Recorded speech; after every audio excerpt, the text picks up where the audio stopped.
Oh boy, here we go again. Paid mods round 2. You'll remember how it hit the fan last time Valve tried this, right? They tested it with Skyrim, and quite reasonably, people weren't exactly happy about it. Valve shut it down just after 4 days, and gamers were praying it was gone for good.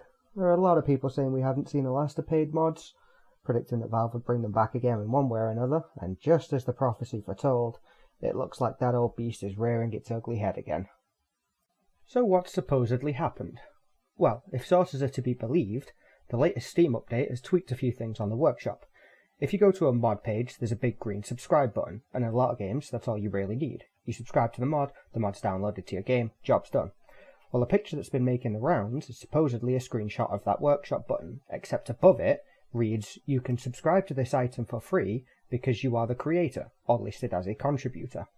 If we combine that with the fact that the Steam translation server has supposedly had a ton of strings added to it, detailing author-controlled monetization, profit splitting, and similar, I think it's safe to say we're going to be seeing paid mods again sometime soon.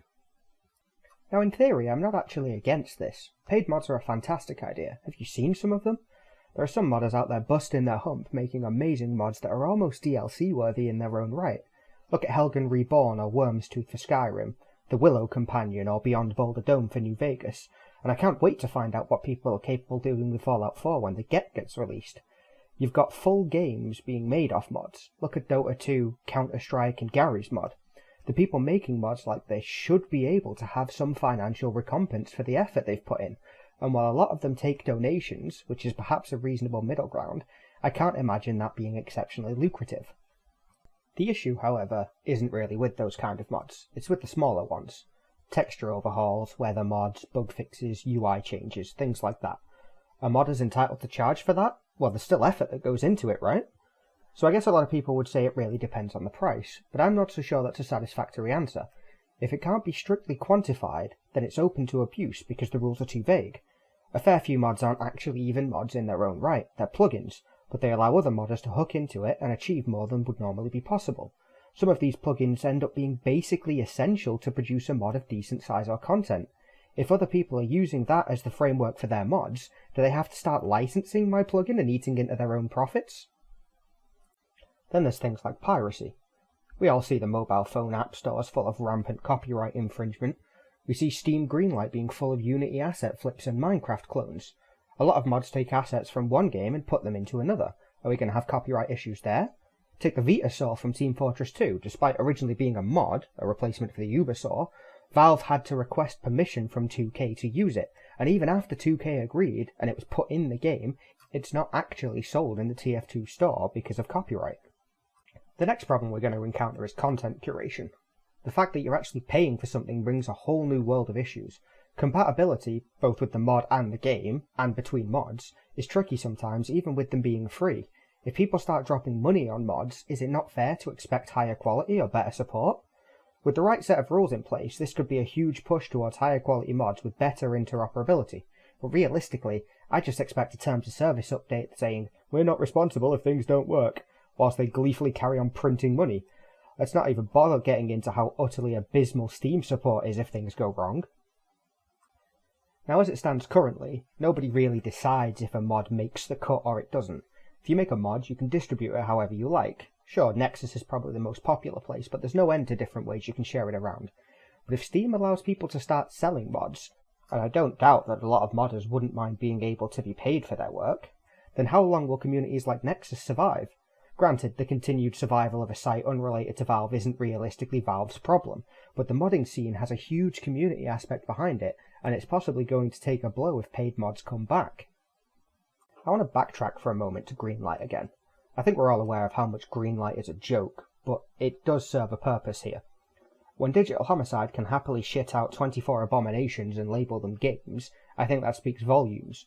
Content curation on Greenlight is a travesty, and honestly, I don't trust Valve to police mods any better than they do games. And the mods will need policing.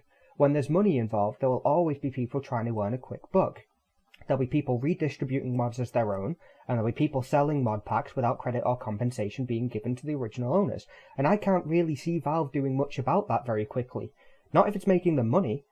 But when that happens, we're going to see mods abandoning Steam's paid-for platform and return to the old model, which is a shame, because if a reasonable platform for getting mods money is established, I think that's a good thing, and I think we should, in a way, be looking towards making that happen. So if Valve are no good, do we turn curation over to the developers of the game the mods are being made for then? Well, maybe, but perhaps then we're going to encounter mods not being released because they don't fit the original artistic vision, or simply because the publisher took issue with the mod content. For example, there's plenty of nudie mods for the Fallout series. I don't care for them personally, they don't add anything to the game so I don't use them, but I'll still defend their right to be made. But would the publisher stop something like that being released? Because at the core of it, that's what modding is. It's people letting their creative side show through and adding things they feel they want, regardless of whether the original devs wanted it or not. And that's a good thing, because it allows people to explore more creative thought patterns that might not so much have been as profitable when it first aired. If somebody decides to make a nude mod, and people want this nude mod, then people can download it. But if the developers released the game with a nude option, there's a possibility that they would have got a controversial backlash from it, from the Internet Thought Police.